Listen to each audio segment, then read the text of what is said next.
खुलुमबाय गिबियावनो नोंथांमोनखौ आंनि चेनेल बड edu बरायग्रोबाय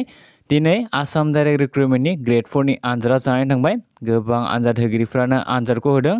बे आनजादाव फैनाय मोननैसो कुइसन्सफोरखौनो आं नोंथांमोननो दिनै बे भिडिअनि गेजेरजों बुंनानै होगोन भिडिअखौ मोजाङै जोबजासिम नायलांबाय थायोब्लानो जाबाय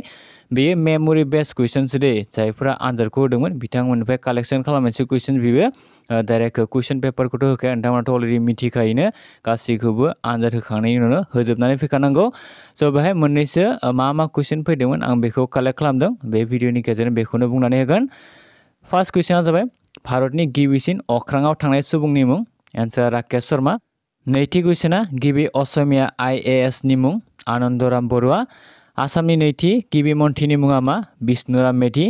ब्रैथि नम्बर कुइसना आहमनि जोबथा राजानि मुंखौ सोंदों पुरन्दर सिंह UAE एबा इउनाइटेड आरब इमिरेटनि मुद्रानि मुङा मा बेयो दिरहाम जायो न'बला मा गेलेनायजों सोमोन्दो दं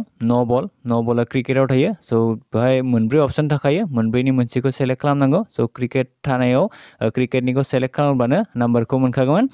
बुहुमनि गिदिरसिन दैमानि मुंखौ सोंदों बेनि एन्सारा एमाजन भिक्ट'रिया मेम'रियेलआ मा जायगायाव दं बेखौबो सोंदों कलकातायाव दं बेयो 2021 मायथाइनि आसाम वैभव बान्थाखौ सोर मोनदोंमोन होनना सोंदों रतन टाटा जिम्बाब्वेनि राजधानि मुंखौबो सोंदों बेनि मुङा हारारे अमुर आपनार देशखौ मा खौरां बिजोङाव गिबि फोसावनाय जादोंमोन होनना सोंदों एन्सारा बाहि 1909 मायथाइयाव आफगानिस्तान आरो पाकिस्ताननि गेजेराव थानाय सिमानि लाइननि मुंखौ सोंदों मुङा दुरान्त लाइन होनना मिथियो LAD नि आबुं मुंखौ होनो होदों LAD माने लकेल एरिया डेभेलपमेन्ट होनना मिथिना मोन्दों बेंककआ मा हादरनि राजधानि होनना सोंदों एन्सारा थाइलेण्ड कालार टिभिया भारतआव मा मायथाइयाव जागायजेनदोंमोन एबा मा मायथाइनिफ्राय स्टार्ट जादोंमोन कालार टिभि बाहायनाया बेयो 25 एप्रिल 1982 16 नम्बरनि कुइसना हिमा दासआ मा गेलेनायजों सोमोन्दो दं बेयो खारनाय जागोन नरेन्द्र मदि स्टेडियामा मा रायजोआव दं होनना सोंदों गुजरातआव दङ कनकलताया मा आन्दोलनाव मुंख्लं जादोंमोन भारत त्याग आन्दोलनाव मुंख्लं जादोंमोन भारतनि गिबि सेटेलाइट एबा ग्रहसानि मुंखौ सोंदों आर्यभट्ट सेटेलाइट आर्यभट्ट आसामनि गोजामसिन मेडिकेल कलेजनि मुंखौ सोंदों बिथांमोना आसाम मेडिकेल कलेज जायो बेयो डिब्रुगड़आव दङ नरनारायण दालांखौ दाजाबनाय जिल्लाफोरनि मुंखौ सोंदों गवालपारा आरो बङाइगाव बेवहाय बांलादेशनि मुद्रानि मुंखौबो सोंदों बिथांमोना बांलादेशनिया टाका जायो भारतनियाथ' मिथिखायोनो रुपिस जायो स' बेफोर मोननैसो कुइसन्समोन आरो बेफोरनि अनगायैबो आरो गोबां कुइसन्सफोर दङ टटेल 100टा कुइसन्स होगोन होनना बिथांमोना बुंदों बेवहाय 100टानि आं मोननैसो फैनायफोरखौ आं नोंथांमोननो खोन्थानानै होबाय बेबायदिनो ग्रेड 3आवबो फैनाय चान्सआ एसे बारा दंखायो बेफोरबायदि कुइसन्सआनो माने एखे कुइसन फैयाबाबो लाइक बेफोरबायदि टाइपनिनो कुइसन्स फैनाय चान्स बारा दंखायो बेखायनो नोंथांमोना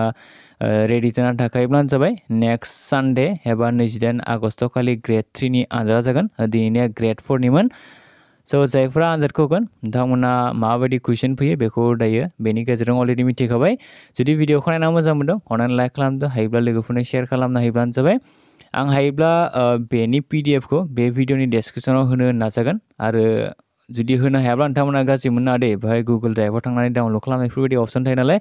PDF नि लिंकखौ होनो हायाब्ला आंनि जिथु अफिसियेल वेबसाइट bodoinfo.com बेहाय आं अलरेडि होखागोन बेखौ लिरनानै नोंथांमोना गोसोब्ला bodoinfo.com आवबो थांनानै नायनो हागोन डाइरेक्ट गुगलफोराव सार्च खालामोब्ला मोनगोन bodoinfo.com होननानै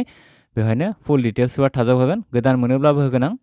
जेरै आरो माने गोदान जुदि कुइसन्सफोर मोनोबा जेरै 100टा कुइसन्स थाखायो नालाय स' नायोब्लानो जाबाय bodoinfo.com